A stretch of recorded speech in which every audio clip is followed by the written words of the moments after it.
Cool.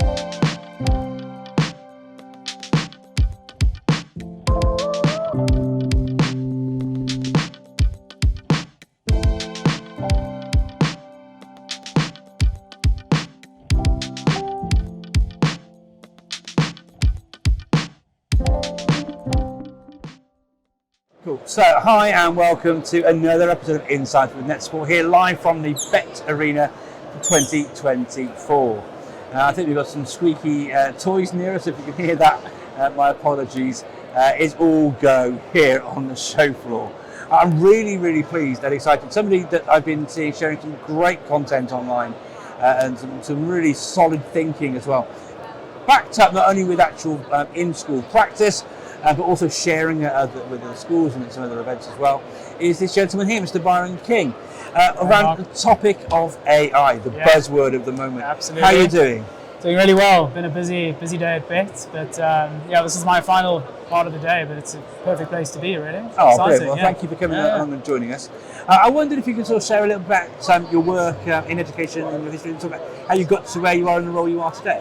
Yeah, so I've been in teaching for more than a decade now. Started off in South Africa, moved over 7 years ago, been based at a school called Surbiton High School. I'm actually in their prep school. I'm a deputy head. Been doing that for 4.5 years. Just really sort of trying to sink my teeth into what education is like in this country, but particularly like what digital education looks like and how we can sort of enhance our curriculum with digital tools. Yeah. That's great to hear. Yeah. I've been loving Byron's sharing on LinkedIn in particular, although you've got a great sort of blog you're writing on Substack as well, really interesting. I saw a nice post this morning for so if you do nothing else after having watched this episode, please do connect with Byron, and we'll put his contact details in the show notes and all those sort of things as well for you. But AI, is it all it's cracked up to be? It's a big question. I mean, I would say, I think the simple answer is yes, but there's just lots of caveats, really. There's no doubt it's a profound technology, and I think it's going to have a massive impact on education. It is already starting to have a massive impact. In terms of whether it's all it's cracked up to be, I think I sort of hesitated there because, I think a lot of schools have just adopted this sort of ultra cautious approach, where perhaps they're not letting students use it or very sort of lightly using it, and so I think time will tell. But I am optimistic that used well and with the right sort of training and mindset, that it can really foster quite interesting learning experiences, and I think create a future in education that I think is really going to be, well, one, equitable, but also really promising in terms of what students can experience on the ground. Yeah. Fantastic. I would completely agree, but it's that word of caution. It's sort of baby steps, but you've got to sort of take the leap at some point in time. Absolutely, yeah. So, could you give some real life examples of how you're? Because obviously DfE are giving us guidance that children shouldn't be using large language models, for example. Yeah. Can you give us some use cases where we can not get around that, but how can we counter and ensure children can use it safely? How are things being how are you trying things in your setting? So I think our approach has actually been a bit more teacher first. So we've been focusing on teachers. We've really, they're the ones who've got to deliver the curriculum at the end of the day. And so, if you've got a teaching body that doesn't really have any understanding of what AI is, I think then you're kind of going about things backwards. So our approach has really been about training, getting people excited about the technology, trying to see different use cases, coming to shows like this and actually learning about it. So that's kind of been the approach that we've taken. But I mean, we can't sort of shy away from the fact that students are using it. And so our senior school, for example, they are, they've blocked one or two large language models like Claude, for example, which is 18 and upwards, so they've been sensible there. But they're trying to work with students and sort of harness student voice in terms of, how you can use ChatGPT effectively. In the prep environment, it's been a bit trickier, so we've had to go very cautious, obviously with age limitations. But we are kind of looking at the possibility of some of these tools being deployed to our students, because, so for example, ChatGPT does say, apparently the terms of service, that you can get parental consent to use it with younger students. So, but we're not quite confident enough just yet. So So we've trialed things like using chatbots where it's really teacher-led in front of the class. And then we work on sort of how you can go about prompting a chatbot, effective questioning. So working on those AI literacy skills actually that they need before they then have these tools in front of them, which is inevitable. Yeah. And there's so much you can do. So that's really interesting, Byron, because something that I've talked about and thought about an awful lot is about how I've always thought things like digital literacy and digital citizenship are really, really important. Yeah. And I think this draws a real spotlight, doesn't it, on how much importance it has now. I think it's now more important than ever. Absolutely. And so that, like I say, our young people will be using these things, won't they? Yeah, absolutely. So how are you supporting that and championing that? Have you got some, programs you're following? Yeah, so I touched on AI literacy, so we are going to be sort of introducing more AI literacy content. So there's a company like Study Hall, for example, who've developed and built some resources around AI literacy.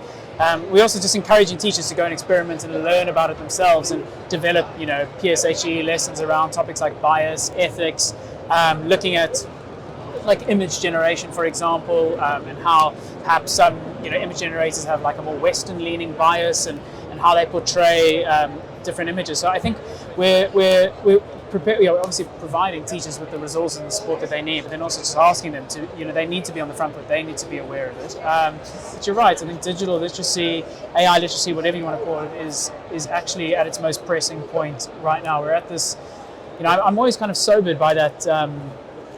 There's, some of these people who've been working sort of adjacent to like the AI industry or within the AI industry. Apparently there was this like kind of unwritten kind of feeling or sentiment that before these models would be deployed to the wider world, like it would be like this moment where they would like make the decision to deploy it, like they'd almost hold it back.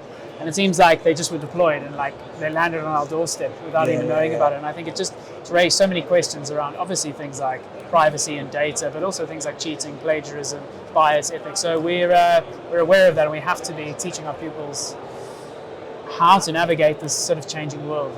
Yeah, absolutely. And linking into that, so I had a great conversation with Becky Keane around these sort of things as well. And it should start with those sort of conversations. But I think additional to that, we talk about digital literacy and AI literacy. I think actually, and FETC is happening at the same time as Bett this week. And I saw some people sort of on X sort of sharing around sessions around prompt craft. Yeah. I think literacy in general is obviously never been so important. But what are your thoughts? Do you think, when you've got a world where you can actually have a voice interface using ChatGPT on your phone, Pi from Inflection, so forth and so on, is literacy still just as important, or is it more about oracy, or is it a combination of both? And how does prompt craft fit into that?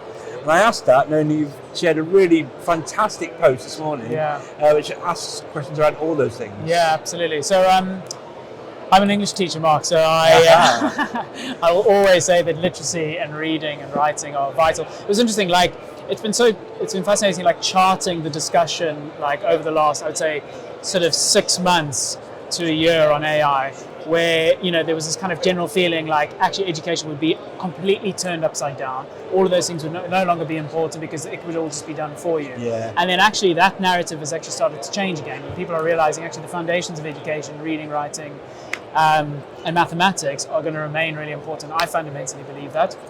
I think you're seeing information or data coming out where large language models can almost make an assumption on your level of education and will respond to you in different ways based on perceived intelligence. I think it's because of the way that questions are asked. So I think it just points to the fact that whether that question is asked orally because it can do voice, or whether it's asked in text, the way you ask a question and the kind of the phraseology behind the question is going to be vital. And so we should absolutely be teaching pupils how to write well, how to read well, how to speak well.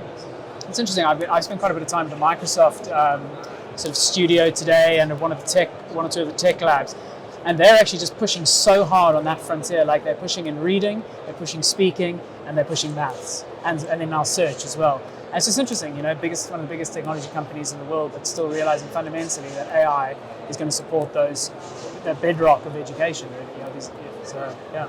And I think that there's a few things to unpick there. Yeah. I'll start with the latter thing, because I think that ties into Bloom's Two Sigma problem, doesn't it? Yeah. Because children who are coached Yeah. achieve 2 standard deviations better than those that aren't. Yeah.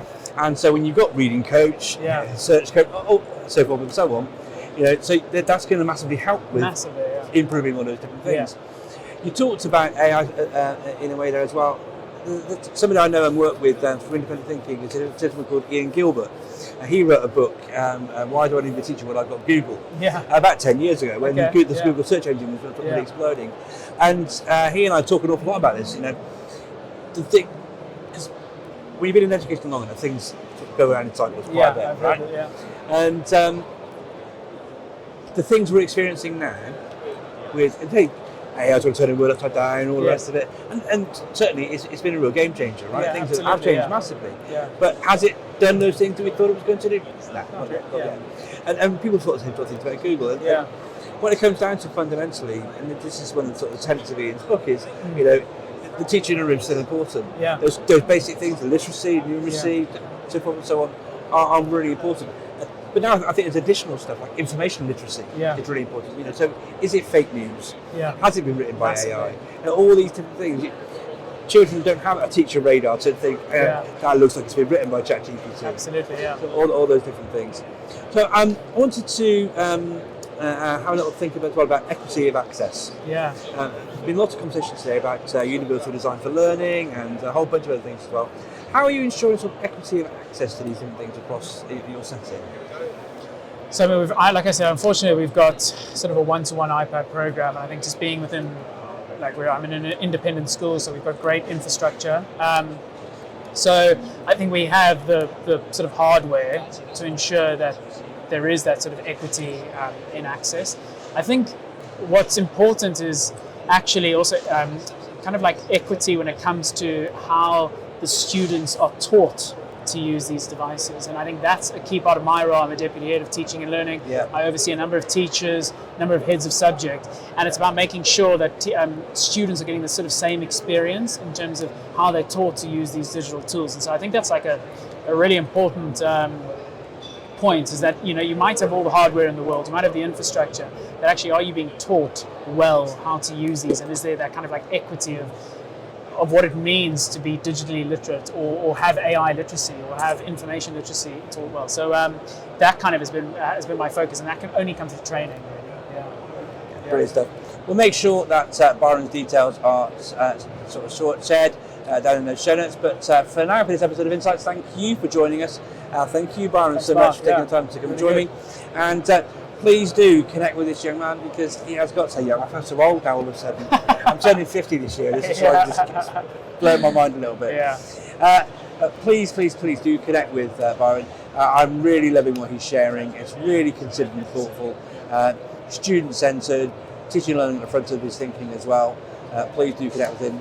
Thank you very much. Thanks, Cheers. Mark. Cheers. Thank you. Take care.